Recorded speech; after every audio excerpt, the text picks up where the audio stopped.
With the way DDR5 RAM prices are, you are going to have to pay to play, and the Patriot Viper Elite 5 Ultra DDR5-6000 2x48GB is no exception. That is, if you can even get your hands on them. With this kind of supply and demand crisis, are they good for your hard-earned cash? As always, I started off to see how much we could overclock them.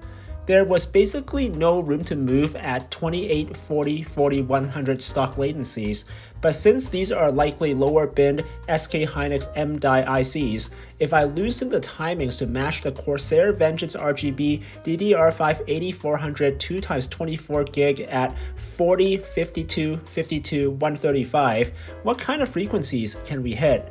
As you can see, I was able to produce a 1.2 GHz increase to DDR5 7200 Prime 95 stable at stock 1.4 volts.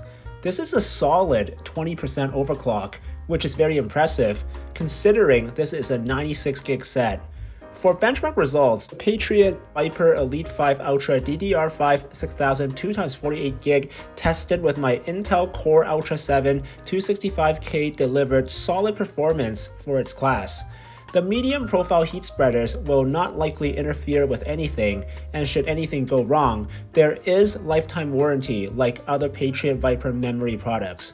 One thing to note is the Viper Elite 5 Ultra are not CU DIMMs, so there is no clock drivers used to regenerate the clock cycle for improved stability at higher frequencies. If you can get your hands on these, the Patriot Viper Elite 5 Ultra DDR5-6000 2x48GB is a large capacity kit that offers competitive performance and lots of overclocking potential.